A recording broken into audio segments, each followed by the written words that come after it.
Hi friends, నేను మీ Ahmed Sharif education mentor student life coach and career coach and this video is brought you by it's my masters redefining careers. ఇవాళ మనం మన client వెంకటేష్‌తో ఉన్నాము.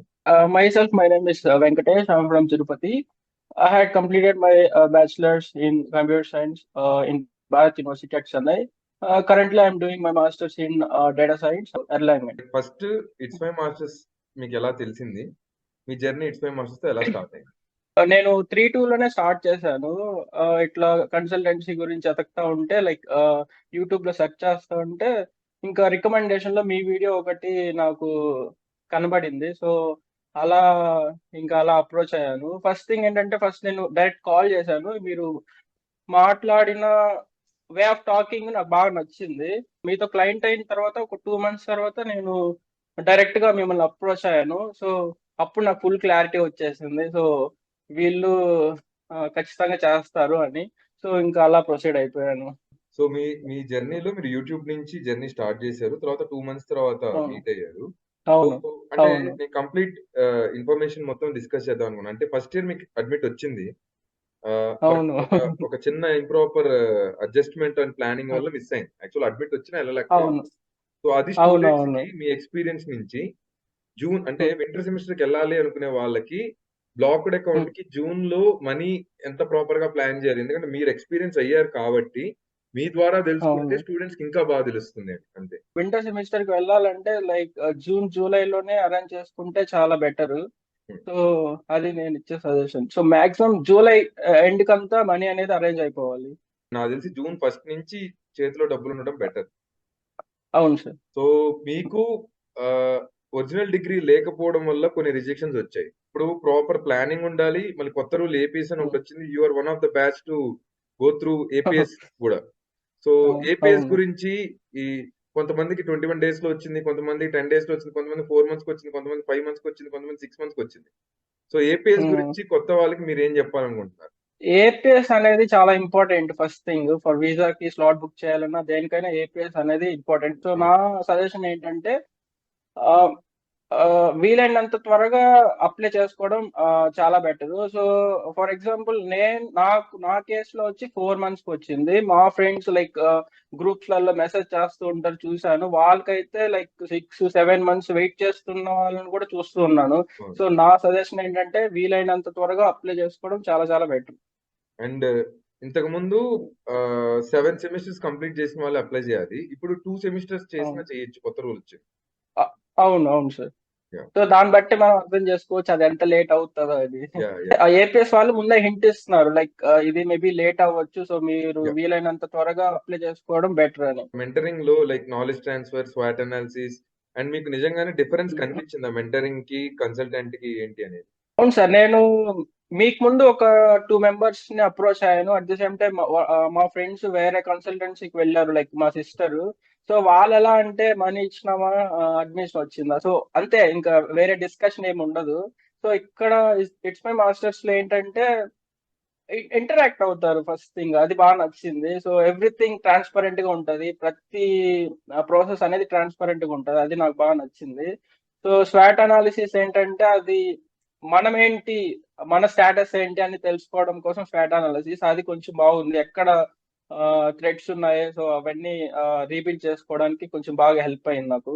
So, yeah! ఖచ్చితంగా difference అనేది ఉంటది మెంటరింగ్‌కి, కన్సల్టెన్సీకి. సో, ఆ మెంటరింగ్ ప్లస్ కన్సల్టెన్స్ అనేది చాలా బాగా నచ్చింది నాకు ఇట్స్ మై మాస్టర్స్‌లో. యాహ్! సో, ఖచ్చితంగా నేనైతే అందరికి సజెస్ట్ చేస్తాను. మీరు కళ్ళు మూసుకొని ఎళ్ళిపోవచ్చు ఫస్ట్ థింగ్. అదైతే పక్కా sure. So, at the same time మీ ఎఫర్ట్స్ కూడా 100% ఇవ్వాలి. లేకపోతే కష్టము. సో, మీ ఎఫర్ట్స్ కూడా ఇస్తేనే ఈ ప్రాసెస్ అనేది బావుంటది. షార్ట్ లిస్టింగ్ గాని, సో ఎవ్రీథింగ్ వాళ్ళ పైన డిపెండ్ అవ్వకుండా మనం కూడా మన ఎఫర్ట్స్ అనేది ఇవ్వాలి ఈ ప్రాసెస్‌లో.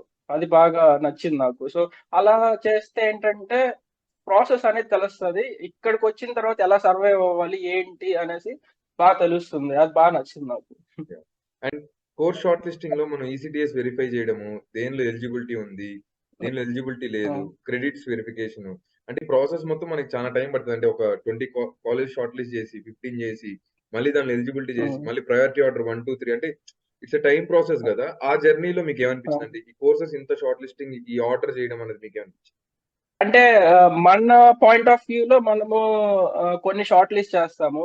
అది మనకి వస్తాదో రాదో మనకు తెలీదు. సో మనం చేసిన షార్ట్ లిస్ట్ చేసిన లిస్ట్ సార్కి ఇస్తే సార్ కూడా వేరే ఐ మీన్ నీకు ఇది వస్తుందమ్మా, నీకు ఇది రాదమ్మా, నీకు ఇందులో ఇన్ని క్రెడిట్స్ ఉన్నాయి, ఇందులో ఇన్ని క్రెడిట్స్ లేవు. సో ఆ ప్రాసెస్ అనేది నాకు బాగా నచ్చింది. సో ఫర్ ఎగ్జాంపుల్ నేను షార్ట్ లిస్ట్ అరౌండ్ 10 to 12 చేశాను. నా బ్యాడ్ థింగ్ ఏంటంటే ఆ 10 to 12 లో నాకు ఒక్క అడ్మిట్ కూడా రాలేదు 2022లో. వీళ్ళ దగ్గర ఏమంటే మనం షార్ట్ లిస్ట్ చేసిన లిస్ట్ ఉంటది కదా, అవి వేస్తారు. బ్యాక్ లో మనకు తెలియకుండా కూడా వేస్తారు. అది బాగా నచ్చింది. నా కేసులో ఏమైందంటే నేను 12 అడ్మిట్స్ చేస్తే 12 లో ఒకటి కూడా రాలేదు. అందులో 1 or 2 నా ఒరిజినల్ డిగ్రీ లేదనేసి రాలేదు. సో అది పక్కన పెడితే నాకు ఒకటి కూడా రాలేదు. ప్రెసెంట్ నేను చదువుతున్న కాలేజీ అనేది నేను అసలు నా షార్ట్ లిస్ట్ లోనే లేదు. ఫస్ట్ థింగ్ అంటే నా కాలేజ్ ఉందా అని కూడా నాకు తెలియదు. అది one of the best university in the Bavaria. So ఆ కాలేజ్ వచ్చింది. సో నాకు అసలు ఆ కాలేజ్ ఉందని కూడా తెలియదు. సో నాకు ఫస్ట్ ఇయర్ అడ్మిట్ వచ్చింది లైక్ ఆ కాలేజ్ లో.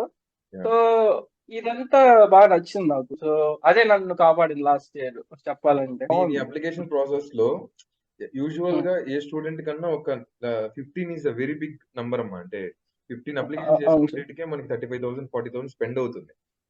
నీ దగ్గరికి ఎక్కువ అప్లై చేసాము. బట్ మీకు ఇన్ఫార్మ్ ఎందుకు చేయమంటే స్టూడెంట్ కి క్యూరియాసిటీ ఎక్కువ ఉంటది. అది వచ్చిందా, అది అయిందా, ఆ ఇంటరాక్షన్స్ ఎక్కువ ఉంటాయని లేటర్ ఆన్ ఇన్ఫార్మ్ చేస్తాం. అంటే ఇవి కూడా వచ్చాయి, రిజల్ట్స్ కూడా షేర్ చేస్తాము. మీకేంటంటే మీది నిజంగానే గుడ్ ప్రొఫైల్, కానీ rejections continuous back to back వస్తుంటే మనం ఇంకా బెటర్ గా ముందుకు వెళ్ళాలి అని ఎక్కువ అప్లై చేసాం అనమాట. అంటే మీకు నిజంగా రిజెక్ట్ అవ్వడానికి మేజర్ రీజన్ ఏంటంటే కోవిడ్ వల్ల మీకు సెమిస్టర్ ట్రాన్స్క్రిప్ట్ లేకపోవడం వల్ల అది ఒక లెటర్ తేవడము, ఇంకొకటి ప్రొవిజనల్ సర్టిఫికేట్ లేకపోవడం. ఒరిజినల్ డిగ్రీ కూడా లేదు నాకు. 1 year పట్టింది నాకు రావడం. ట్రాన్స్క్రిప్ట్ కూడా ఒకటి మనం లెటర్ హెడ్ మీద రిక్వెస్ట్ అవును సార్, అవునవును, బాగా గుర్తుంది. లెటర్ హెడ్ మీద మనము సీలు స్టాంప్ వేసి పెట్టాము. కాలేజ్ అది కూడా ఇవ్వదని చెప్పి ట్రబుల్. సో వేరియస్ థింగ్స్ మనకి గో త్రూ అయ్యాం కాబట్టి ఇవన్నీ అంటే కాలేజీకి ఇప్పుడు ర్యాంక్ కార్డ్ అని ఇప్పుడు కొన్ని యూనివర్సిటీస్ అడుగుతాయి, ఇవ్వమంటారు. లెటర్ హెడ్ మీద ఇవ్వమంటే మేము ఎందుకు ఇవ్వాలని అంటారు. కానీ జర్మనీకి ఒక యూనిక్ ప్రొసీజర్ ఉంటుంది వేర్ కాలేజెస్ కూడా అండర్స్టాండ్ చేసుకొని కోఆపరేట్ చేయాలి. కానీ వాళ్ళకి మన ఇష్యూ ఏంటో తెలియదు. వాళ్ళ పాయింట్ ఆఫ్ వ్యూ లో వాళ్ళు ఆలోచించి మేము ఇవ్వము అది ఇది అంటారు. సో ఇంకా మనం చేసేది ఏమి ఉండదు. సో వెయిట్ చేయాలి, అప్రోచ్ అవ్వాలి. ఎందుకంటే వాళ్ళకి కొన్ని రూల్స్ వాళ్ళకి ఉంటాయి, వాళ్ళకి అవేర్నెస్ లేకపోయినా కొత్త కాబట్టి తీసుకురావాలి ఇప్పుడు అవేర్నెస్ అన్నది కూడా. సో ఇనిషియల్ స్ట్రగుల్ అన్నది చాలా కష్టంగా ఉంటుంది అదైతే. అండ్ నెక్స్ట్ టైం మీరు జాబ్ లో జాయిన్ అయిపోయి మళ్ళీ మనం ప్రాసెస్ చేసి ఐ థింక్ మీకు 3 అడ్మిట్స్ వచ్చాయి అనుకుంటా ఇప్పుడు. సో మీకు ఇప్పుడు 3 అడ్మిట్స్ లో మీరు నచ్చిన కాలేజీలో మీకు నచ్చిన కోర్సులో చదవడం మీకు ఎలా అనిపిస్తుంది? నేను 2 కోర్సెస్ అనేది షార్ట్ లిస్ట్ చేశాను. ఒకటి కంప్యూటర్ సైన్స్, ఒకటి డేటా సైన్స్. సో ఏది వచ్చినా నాకు హ్యాపీయే. సో నాకు 3 అడ్మిట్స్ అనేది ఒకటి ఐటీ, ఒకటి డేటా సైన్స్, ఒకటి ఆర్టిఫిషియల్ ఇంటెలిజెన్స్. సో ఎఫ్ఏయు ఇప్పుడు ప్రెసెంట్ నేను చదువుతున్నది వచ్చి FAU Erlangen data science, one of the top universities in the Bavaria. So ఇది నాకైతే చాలా చాలా హ్యాపీగా ఉంది. నాకు మెయిన్ ఈ హోల్ ప్రాసెస్ లో అసలు బిగ్గెస్ట్ అచీవ్మెంట్ ఏంటంటే ఈ ఎఫ్ఏయు లో అడ్మిట్ రావడం అనేది నాకు చాలా చాలా చాలా హ్యాపీగా ఉంది సార్. అది అసలు దాన్ని చెప్పలేను మాటల్లో. సో యాక్చువల్లీ మీరు లాస్ట్ ఇయర్ కూడా మీరు వెళ్ళుండాలి. But it's okay, everything happens for because you got a job experience, you got an exposure. So that matters. And one more thing, I got a 1 year experience by this. So మీకు ఖచ్చితంగా అది disadvantage ఏం కాదు, but process start చేయడం వల్ల it was an added advantage. You got experience, now you know professional way of working and things to deal with people. So it helps you a lot, like professional way also. ఇప్పుడు మీరు జర్మనీకి వెళ్ళి ఈ few days లో మీరు observe చేసిన దానిలో ఈ systematic approach of German country మీకేమనిపిస్తుంది? Everything will be ordered sir. Like India లాగా వెళ్ళినామా వచ్చినామా అయిపోయింది పని అన్నట్టు ఏముండదు. ఇక్కడ ఏంటంటే టోకెన్ సిస్టమ్ లేకపోతే అపాయింట్మెంట్ సిస్టమ్ అనేది ఉంటది. సో ఎవ్రీథింగ్ అనేది పోస్ట్ అనేది వస్తుంది సార్. లైక్ ఫర్ ఎగ్జాంపుల్ ఇప్పుడు మనం సిటీ రిజిస్ట్రేషన్ కి వెళ్తే అక్కడ ఒక అపాయింట్మెంట్ ఖచ్చితంగా తీసుకోవాలి. ఇండియాలో లాగా డైరెక్ట్ గా వెళ్ళేసి తీసుకునే దానికి కుదరదు. ఇక్కడ ఎవ్రీథింగ్ ప్రతి ఒక్కటి అపాయింట్మెంట్ సిస్టమ్ అనేది ఉంటుంది సార్. సో అది కొంచెం బాగా నచ్చింది. ఎవరికి వెళ్ళినా సేమ్ ప్రియారిటీ. సో ఎవరైతే ఫస్ట్ అపాయింట్మెంట్ తీసుకుంటారో వాళ్ళకే ప్రియారిటీ. సో అది బాగా నచ్చింది. అపార్ట్ ఫ్రమ్ యూనివర్సిటీ మీకు అక్కడ డామ్స్ లో ఉన్నారు కదా, లైక్ ఆల్ ఇంటర్నేషనల్ కల్చర్ తో ఉండడము, మీరు ఏం అబ్జర్వ్ చేశారు? స్టూడెంట్ హౌస్ లో ఉండట్లేదు సార్. లైక్ నేను సెపరేట్ అపార్ట్మెంట్ లో, స్టూడియో అపార్ట్మెంట్ లో ఉంటున్నాను. ఇక్కడ ఏంటంటే మన తెలుగు వాళ్ళు, లైక్ జర్మన్ పీపుల్స్ అందరూ ఉంటున్నారు. సో అది నాకు ఏం ప్రాబ్లం అనిపించలేదు ఇక్కడ. లైక్ నేచర్ కానీ కల్చర్ కానీ అది అంత పెద్ద ప్రాబ్లం ఏమి అనిపించదు సార్. బాగా ఈజీగా అడాప్ట్ చేసుకోవచ్చు. సో అదైతే ప్రాబ్లం ఉండదు. సో వింటర్ సెమిస్టర్ కి వచ్చే వాళ్ళకి ఎస్పెషల్లీ కొంచెం చలి అనేది ఎక్కువ ఉంటది. Apart from that nothing sir. So everything will B manage.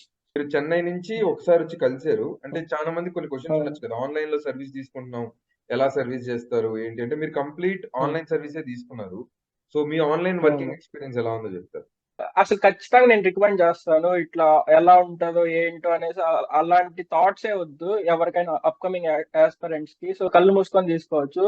Like online అంటే వాళ్ళు రెస్పాండ్ అవుతారా లేదా, అసలు వాళ్ళు ప్రాపర్ ఆన్సర్ ఇస్తారా లేదా, ప్రాపర్ ప్రొసీజర్ చేస్తారా లేదా అనేసి చాలా మంది చాలా డౌట్స్ ఉంటాయి. అది కామనే. సో ఇక్కడ ఏంటంటే ప్రతి ఒక్కటి ట్రాన్స్పరెంట్, ప్రతి ఒక్కటి మనకి ఇన్ఫార్మ్ చేస్తారు. మనం ఏ సిల్లీ డౌట్స్ అయినా, అసలు మెయిన్ డౌట్స్ అయినా ప్రతిదీ వాళ్ళు ఎక్స్ప్లెయిన్ చేస్తారు మనం అడిగితే. సో నేను ఖచ్చితంగా ఏంటంటే ఆన్లైన్ అనేది బెటర్. లైక్ మీరు అవైలబిలిటీ లేకపోతే ఆన్లైన్ అనేది చాలా బెటర్. అసలు మీరు ఏ డౌట్స్ అనేది పడాల్సిన అవసరం లేదు. ఫస్ట్ థింగ్, మీరు ఈజీగా వాళ్ళని ట్రస్ట్ చేయొచ్చు. ప్రాసెస్ కూడా చాలా బాగుంటది. లైక్ ఆఫ్లైన్ కంటే కూడా ఆన్లైన్ ప్రతిదీ వాళ్ళు ఇన్ఫార్మ్ చేస్తారు. ప్రాసెస్ కూడా చాలా బాగుంటది. నేను డెఫినెట్లీ నేనైతే రికమెండ్ చేస్తాను. మీకు మేజర్ డిఫరెన్స్ ఏం అర్థమైందంటే ఇండియన్ ఎడ్యుకేషన్ సిస్టమ్, వాళ్ళ ఎడ్యుకేషన్ సిస్టమ్ లో మీ అబ్జర్వేషన్? ప్రెసెంట్ అయితే నేను వచ్చి ఒక 10 days అవుతుంది. 10 days లో అన్ని క్లాసెస్, ఒక్కొక్క క్లాసెస్ అలా అటెండ్ అయ్యాను. సో నాకైతే వాళ్ళు చెప్పే వే ఆఫ్ టీచింగ్ అనేది చాలా బాగుంది. లైక్ అడ్వాన్స్ గా చెప్తున్నారు. తర్వాత వాళ్ళు లాజిక్స్ అనేది ఇండియా లాగా లాజిక్స్ అనేది ఎగ్జిక్యూట్ చేయట్లేదు. వీళ్ళు డిఫరెంట్ లాజిక్స్ అండ్ అవి వచ్చి చాలా ఈజీగా ఉంటున్నాయి అర్థం చేసుకోవడానికి కూడా. సో ఈ ఫస్ట్ ఒక్కొక్క క్లాస్ లో నేను అబ్జర్వ్ చేసిందంటే ఇదే సార్. వే ఆఫ్ టీచింగ్ బాగుంది. లైక్ ప్రొజెక్టర్స్ లో కానీ ఈజీగా, అంటే easy methods and accurate and easy methods లో వీళ్ళు చెప్తున్నారు సార్. ఓకే. కొత్తగా వచ్చే స్టూడెంట్స్ ఎవరన్నా సరే జర్మనీ కంట్రీని ఎందుకు చూస్ చేసుకోవాలి అని అంటే మీ ఒపీనియన్ ఏంటి? అంటే మీరు ఎందుకు చూస్ చేసుకున్నారు? వచ్చే వాళ్ళకి ఎవరికైనా సరే జర్మనీని ఎందుకు అని చెప్తారు? చాలా ఫ్యాక్టర్స్ ఉన్నాయి సార్. నేను ఇప్పుడైతే కొన్ని చెప్తాను. లైక్ ఇక్కడ జర్మనీలో ఏంటంటే చాలా పీస్ఫుల్ కంట్రీ. ఫస్ట్ థింగ్, ఇక్కడ హరిబరిగా అంతా ఏమి ఉండదు, చాలా పీస్ఫుల్ గా ఉంటది ఫస్ట్ థింగ్. సెకండ్ థింగ్ ఏంటంటే వర్క్ కల్చర్. లైక్ అంత బర్డెన్ ఉండదు వర్క్ కల్చర్. లైక్ 8 hours అంటే 8 hours చేసి వచ్చేయచ్చు. ఆ తర్వాత థర్డ్ థింగ్ ఏంటంటే ఫీజ్ అనేది ఫ్రీ. సో ఇక్కడ ఫీజ్ అనేది కంప్లీట్లీ ఫ్రీ కాబట్టి అదొక ఫ్యాక్టర్ అవుద్ది. ఇంకా ఫోర్త్ ఫ్యాక్టర్ అంటే లైక్ ఇప్పుడు యుఎస్ కంపేర్ చేసుకుంటే అక్కడ హరీబరీగా చాలా బిజీగా అదొక పెద్ద ఏదో ఎక్కడో బతుకుతున్నట్టు ఉంటది. అండ్ దెన్ మోర్ ఓవర్ అక్కడ కొంచెం గన్ కల్చర్ ఎక్కువ. లైక్ అటాక్స్ అవి ఇవి చాలా వింటూ ఉంటారు. మా ఫ్రెండ్స్ కూడా ఉన్నారు, వాళ్ళు కూడా చెప్తూ ఉంటారు. సో ఇక్కడ ఏంటంటే ఆల్మోస్ట్ అవన్నీ జీరో. అవును, అది కంపారిటివ్లీ చాలా లెస్. అసలు నేను ఇంతవరకు అయితే చూడలేదు, మేబీ చూడను కూడా. అవునవును, ఇక్కడైతే అంత ఎక్కువ అసలు ఏమి ఉండదు అసలు. Like one of the safest country to stay. అది నాకు బాగా నచ్చింది. ఈ 4 ఫ్యాక్టర్స్ కన్సిడర్ చేసుకొని నేను జర్మనీ అనేది ఫిక్స్ అయ్యాను sir. So German language importance మీ ఒపీనియన్ లో చెప్పండి, ఎంత ఇంపార్టెంట్?